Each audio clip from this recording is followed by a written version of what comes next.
Hey guys, it's Jeff from Press Your Luck, and by now you might know that I have a fetish for pasta. Like, I'm obsessed with pasta, and I really love to play with them in the Instant Pot and come up with new and interesting ideas for pasta. And taking existing pastas and maybe reinventing them a little bit.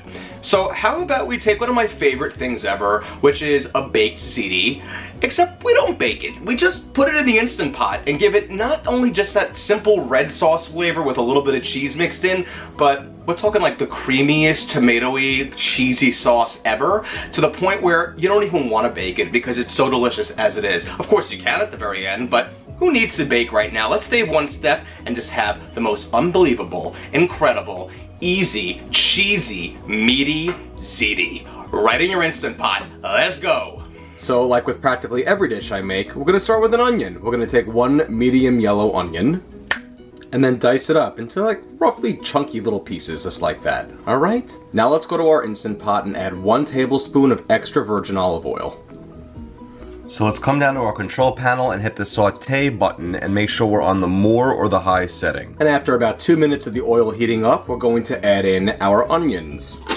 And let's just stir that around in the pot for about 2 minutes until they get a little bit soft and translucent in the oil.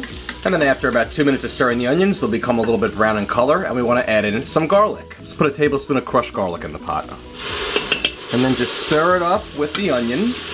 And after about a minute of the onion and garlic cooking together, we're going to now add in our ground beef. I'm going to take between 1 to 1.5 pounds worth. This is about 1.25 pounds of ground beef. And now break it up once it's inside the pot, and it's going to start to crumble very easily and quickly. And just constantly stir around the meat in the pot. Once it hits the pot, it's going to want to stick to the bottom a little bit, but as the beef cooks, it'll start releasing its fats and juices and all that jazz. So then you'll be able to start to like scrape or deglaze the bottom of the pot to get anything that might have been stuck on it nice and up, because we don't really want anything stuck to the bottom of the pot. And we're just going to cook this in the pot for about 2 minutes until the beef is nice and browned. And we're not going to drain any of this, by the way. It hasn't even released enough liquid to even bother with that, which is perfect. It's released just the right amount. That's because I use 90% lean beef, which I would suggest you use for making this dish. You don't want it to be super oily. The less lean the meat, the more juices that'll come out of it. Alright, we are looking good here, so now let's add in some sauce. I'm going to add in 4 cups of my favorite marinara sauce, Victoria White Linen, but you can use really any kind of sauce that you want that's red, whether it be a marinara sauce, a pasta sauce, whatever you want. Make sure it's like a red sauce. And I'm also adding in 3 cups of water. And then just stir everything together really good in the pot right now. We want to make sure everything gets nice and combined in there. Now this is totally optional, but I like my ziti with a little bit of a kick to it, so I'm adding in between 1 to 2 tablespoons of a hot sauce. You do not have to add this at all, but I really like that in my baked ziti, or unbaked ziti in this situation. You can use between 1 to 2 tablespoons, whatever you want. You know, obviously the more you use, a little more spicy it'll be. And now it's time to add our pasta. I am actually using ziti rigati, which is basically like a ziti pasta, which is a tube shape, except it has little ridges on the end, so it'll be nice when it grabs the sauce. And let me tell you guys, this sauce is gonna be like no other sauce you ever had in a ziti. Let's get it in there.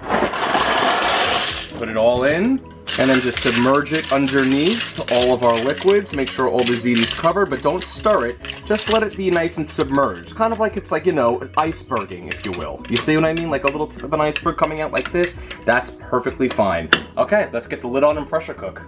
All right, put the lid on, secure it, and make sure we're in sealing position.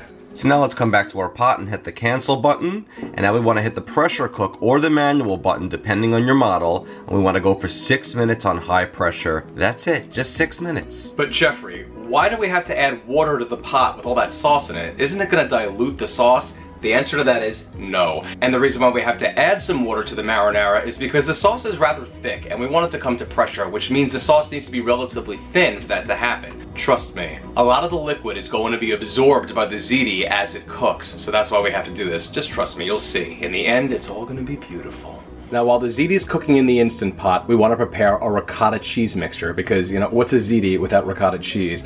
We're going to take 1 cup of the stuff. You can use part skim or you can use regular ricotta. 1 egg, 1 teaspoon of dried parsley flakes, and 1/2 teaspoon of kosher salt. And then mix all that together well in a little bowl here. So we're looking like this when all's said and done, and we'll just set that aside for the time being. Time's up, so we're ready to do a quick release. And the pin drops, so let's take the lid off. And there's our ziti noodles. All right, these guys are looking good in there, so now let's stir everything up really good. And let's make sure everything's nice and mixed up together, that our meat is nice and mixed up with our ziti. And okay, now that we're nice and stirred up, let's add in our cheeses.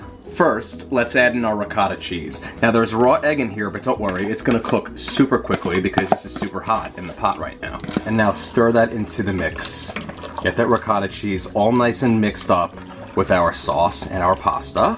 And don't worry, if it feels a little thin to you, we're not done yet, folks. We have a few other cheeses to add in there. I told you, this is like the ultimate ziti ever, unbaked. And because I've now found this amazing secret ingredient that I use in so many of my pasta dishes, what's really gonna set this ziti over the edge, instead of using some cream cheese, which a lot of zitis use, is some boursin. And yeah, guys, we're going all out here. Boursin, one 5.2 little ounce thing of this stuff. This is a shallot and chive flavor. You can use the garlic and herb flavor too if you wish, but I'm gonna go with this one this time, and you're gonna see, wait until we add it in. It's gonna make it so ultimately creamy. I mean, as if the ricotta wasn't enough, as well as the mozzarella cheese we're gonna put in, this is gonna send it home. So now let's take that little round softness of boursin and then just cut it up into pieces so it'll be easy to disperse once we mix it in with everything. And now let's add our boursin. And let's just stir it around in the pot and make sure it gets nice and melted. That's why we cut it into pieces. The heat of everything in the pot is going to make the boursin melt relatively quickly. This is gonna be the most amazing ziti ever. Just keep stirring until the boursin is totally dissolved inside the pasta. Just be light with it. We don't want to be super rough because we do have pasta. We don't want to really rip our noodles, but they should be fine. Okay, and we are looking perfect right now. Now, let's add in our final cheese, which I'm taking a whole 8-ounce bag of finely shredded mozzarella, or any kind of mozzarella really, and adding it in there, and I'll be stirring it in. This is gonna thicken our sauce up and make it super ooey, stretchy, and gooey. And by the way, if you want to use less than the entire bag, you can start with 1 cup and then see how you feel, and if you want more, then add the rest of the bag. That's 2 cups in this one bag over here, okay? 2 cups you get. So now let's stir that in little batches, and guys, it's just gonna thicken up into cheesy goodness, as if it wasn't cheesy enough. Yeah, I like the whole bag in there, to tell you the truth. And then just stir the rest of it up inside of our pasta. And this is literally the cheesiest, creamiest, gooeyest, most amazingest unbaked ziti you've ever had. I mean, look at this. Look at this. Look at all of this cheesy, tomatoey sauce and that meat.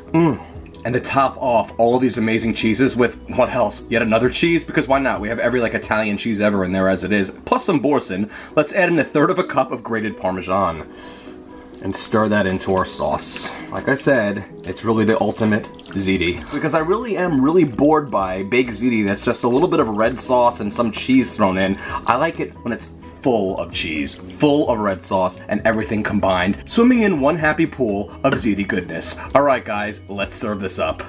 All right, let's put some ziti in a bowl here, or I should say some unbaked ziti. And by the way, you can feel free to absolutely bake this if you want to put all that ziti in a casserole dish and then throw some more cheese on it and throw it in the oven for about 10 minutes. You have at it, go for it, and just make sure that the cheese is nice and cooked and don't let it burn.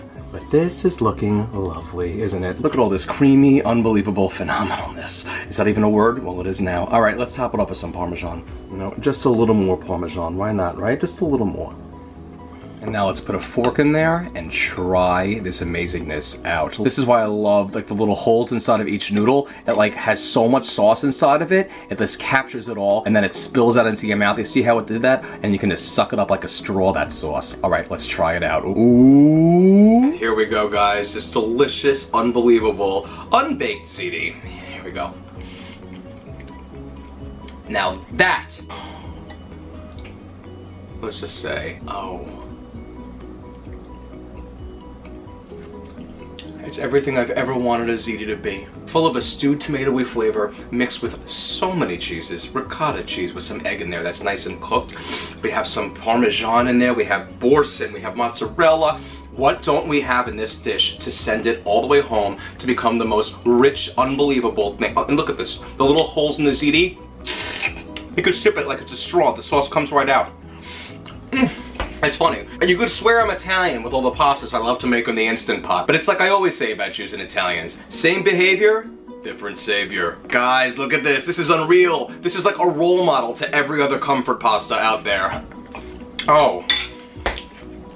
There's really no words. It's just something special you have to experience for yourself. And by the way, the more the pasta sits on the keep warm setting when it's done, when we're stirring everything in, the more it's gonna thicken up. You see this? It goes from like a more of a creamy, goopy sauce to an even thicker, richer sauce. So you see that? It's totally up to you when you want to eat it. If you want it to set for a little bit, let it do that. But if you want to eat it when it's super ooey gooey creamy, do it then too. I love it both ways. And even though I don't think you need any baking for this ziti whatsoever, not necessary, but if you want to have it that way and have a little crispy, cheesy crust on top, just simply transfer the entire pot of ziti to a casserole dish, preheat your oven to about 400, layer on even more mozzarella cheese, maybe another 2 cups to layer the entire top, and then throw it in like the mid to upper rack, uncovered, and then just keep an eye on it and make sure that the mozzarella bubbles to a nice brown. Don't let it burn though. And then here, there you have baked ziti. But honestly, who needs baked ziti when you have unbaked ziti, right? Oh. Guys, if you enjoy these recipes and if you want a video to go with each and every single one, something that's super easy to follow as well as the recipes, go to pressureluckcooking.com. I have so many recipes there, more coming. They just don't stop. So just go, peruse there, peruse. It's like you're walking down Beverly Hills, except these are recipes you can actually afford, Go to facebook.com/pressureluckcooking and like that page, of course, for any updates whenever a new recipe comes out, such as this one. Any deals and items, some humor, some tips, anything you want. Sometimes I do Facebook Live videos that are impromptu. You don't want to miss out on that, so like the page. And of course, at Pressure Luck to subscribe to me on YouTube where all my videos live. Instagram, Twitter, Pinterest, I have it all. So do me a favor and like all that stuff, alright? Alright. And now if you'll excuse me, I love this so much, I have to marry it. Happy eating! Talk about a meaty ziti. Look at all that meat.